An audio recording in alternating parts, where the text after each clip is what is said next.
Okay, so let's dive right into this. We're going to explore a really fascinating worldview, one that claims our reality isn't what we think it is.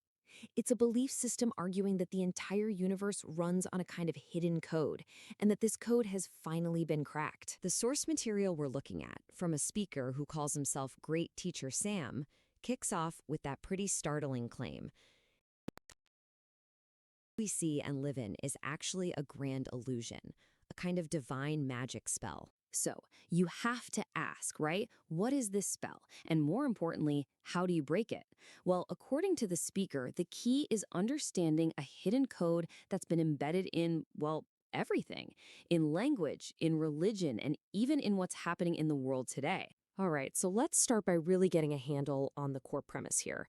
What exactly is the nature of this spell that's supposedly running our entire existence? The speaker uses a specific Arabic word, hijab. Now, that word literally means a veil or a screen. He's saying that our entire reality, the whole universe, is a hijab created by God. It's like we're all living inside this divine veil of illusion that's hiding the true nature of things. So, how in the world do you decode a veil like that? This is where it gets really interesting because the speaker claims the whole system can be unlocked with just one single powerful number. The key to his whole method is a form of numerology known as abjad. It's an ancient system where every single letter in the Arabic alphabet has a specific number assigned to it. This lets you translate words into numerical values, and that, he claims, is how you find the hidden connections between ideas. And here it is. This is the first major connection that he presents as proof. Using this abjad system, the word Taha, which is a name that's associated with the Prophet Muhammad, has a numerical value of 14. And what other word has that same value? Hijab, the veil. For him, this isn't a coincidence. This connection is the absolute bedrock of his entire theory. And he doesn't stop there. He builds on it. He shows that other really significant words from the Quran, like wash, which means the face of God, and yad, the hand of God, also add up to the exact same number, 14. So you see, in his view, these concepts aren't just floating around randomly. He presents them as being totally unified, like parts of a cosmic talisman or a sacred design. And right at the heart of it all is the number 14, linking the prophet, the veil, and these divine attributes into one single coherent system. Okay, so just when you think you're wrapping your head around this ancient numerology, the whole theory takes a sharp turn. It starts applying these very esoteric ideas directly to today's geopolitics and to some very powerful world leaders. He puts it bluntly. He says, we are literally in a game of thrones. And he's not just using that as a cool metaphor. He is arguing that there is a real, literal struggle for a throne happening right now. And it's all centered on this secret coded knowledge. He argues that the legendary ring of King Solomon, the symbol of incredible power and secret knowledge, has a modern connection. He points out that in Arabic, the name Suleiman, which is Solomon, and Salman share the very same root. This, he says, links that ancient power directly to the Saudi royal family, and specifically to Crown Prince Mohammed bin Salman. So, according to this worldview, Mohammed bin Salman is now standing at this monumental, divinely scripted crossroads. And this choice is symbolized by two paths found on the very same page of the Quran, page 92. He can choose the white page, the path of faith, and become the awaited Mahdi, or he can choose the black page, the path of transgression, and become the Antichrist. So where does this all lead? Well, it all builds up to this massive, ultimate conclusion, not just for one leader, but for the future of all of humanity. And then there's this date that keeps coming up, the year 2030. In this system, that year is way more than just a political target or a number on a calendar. It's presented as a critical, divinely encoded deadline. You're probably asking, okay, why 2030? Where does that come from? Well, the speaker claims that if you take the final 6 chapters of the Quran and calculate their total abjad value, that numerology system, the sum is 2030. He argues this is absolutely not a coincidence, but a divine code that directly links the scripture to Saudi Arabia's huge national project Vision 2030. So what this all boils down to is a final, really stark choice. In the speaker's view, the world is literally on the verge of a new creation. Humanity can either unlock this incredible destiny by embracing the secret knowledge that he's offering, or we can stay ignorant and head down a truly calamitous path. And of course, he positions himself as the only one who can guide us through this, the servant of the ring who is ready to reveal all the secrets. And that's what it all comes down to in the end. The whole theory, the numbers, the prophecies, the geopolitics, it all leads to this one final, really provocative question. If a new creation is truly on the horizon, the theory presented here frames our collective future as a conscious choice we all have to make, a choice between enlightenment and destruction.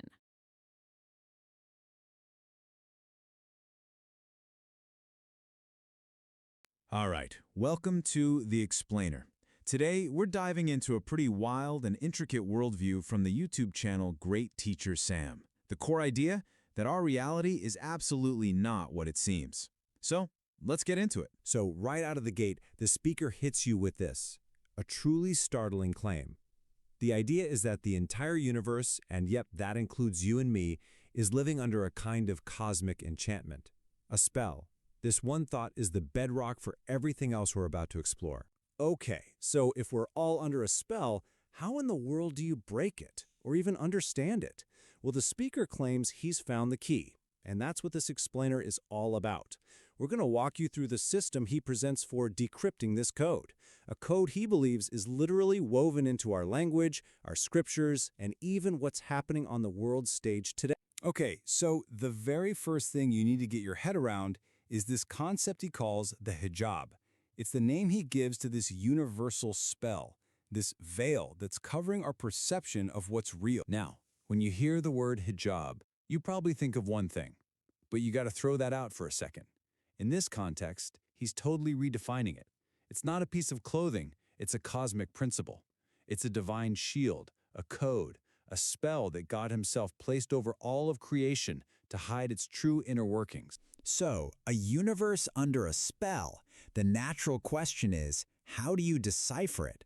Well, the speaker proposes a key, and it all centers on the mystical power of a single number, 14. The main tool for all of this is something called abjad numerology. It's an ancient system and it's pretty straightforward, really. Each letter in the Arabic alphabet has a number assigned to it, so you can take words, add up their letter values, and get a total number. This is how he claims to find these hidden, divine connections between things that seem totally unrelated. And here's the first big aha moment he points to. Using this abjad system, the word hijab, the cosmic spell we just talked about, has a numerical value of 14. Then he shows that Taha, which is one of the names for the Prophet Muhammad, also has a value of 14. Now, for the speaker, this is no coincidence. For him, it's direct proof of a divinely engineered link. And the pattern doesn't stop there. He keeps going. He points out that the Arabic words for face, as in the face of God, and hand, as in the hand of God, they both also add up to 14. It's like all these fundamental concepts are part of the same numeric signature. It all keeps pointing back to this number 14. So you take all these number connections, and what do you get? He lays it all out in this mystical diagram, or what he calls a talisman. And right at the very heart of it, you'll find the number 14. He believes this is it. This is the master key to unlocking the secrets of creation itself. And this quote, man, it really shows you how seriously he takes this. This isn't just a fun theory for him. He sees it as a monumental discovery, like he's actually unmasked a cosmic secret that's been hiding right in front of us this whole time. Okay, so we've got the mystical side, we've got the number 14, the hijab, the code, but how does this all connect to what's happening in the world right now? Well, this is where he claims the code can be used to understand the moves of today's major world leaders. He uses a pretty powerful and, let's be honest, popular reference to make his point. He argues that what we're all watching right now on the news is basically a real-life struggle for absolute power, a Game of Thrones, as he calls it. all revolving around a legendary, mystical object. So at the center of this whole power struggle, you've got the legendary Ring of Solomon. It's a symbol of ultimate power and secret knowledge. And here's the connection he makes. In Arabic script, the names Suleiman, that's Solomon, and Salman are written with the same letters. Because of this, he claims there's an esoteric link and that the secret power of the ring has now been passed down to the crown prince of Saudi Arabia, Mohammed bin Salman. So what this means, according to the speaker, is that the prince is standing at this massive fork in the road. He frames it as a choice between two symbolic pages. There's the white page, the path of faith, which could lead him to become the Messiah. And then there's the black page, the path of destruction, which would lead him down the path of the Antichrist. And yeah, this quote really puts it all on the line. The speaker is arguing that the crown prince is at this pivotal crossroads, and the choice he makes won't just decide his own destiny, but could potentially determine the fate of the entire world. The stakes are, well, they're cosmic. All right, so a prince, a ring, a cosmic choice. What does any of this have to do with the rest of us? Well, the claim is this isn't just some royal drama playing out on a distant stage. It implicates every single one of us and where humanity is headed. And this is the number to watch. The speaker points to the year 2030.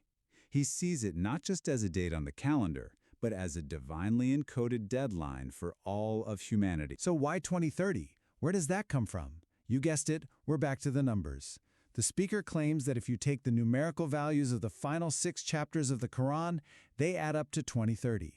And the fact that this lines up perfectly with Saudi Arabia's Vision 2030 plan, he sees that as a direct, undeniable sign that this political agenda is tied to a divine timeline. So, what this all boils down to is a massive choice for all of humanity. He argues we're on the absolute brink of a new creation. It can either be this incredible, divine destiny that we reach by understanding this hidden code, or it can be a total disaster, a calamity brought on by a final world war. The choice, as he puts it, is between science, which he defines as true divine knowledge, and sorcery. So where does the speaker himself fit into all of this? This quote kind of says it all. He sees himself as the guardian, the servant of the ring. He's ready to reveal the secrets to anyone who wants to listen, but he's also ready to jump into the arena and fight for this truth if he has to. So when you step back and look at the whole picture he's painting, it's huge. It's urgent. It completely recasts our reality as a kind of enchanted code. It turns geopolitics into a mystical drama, and it frames our near future as the final test for all of us. And it leaves us with this one big question. If a new creation really is coming, what role are we going to choose to play in it?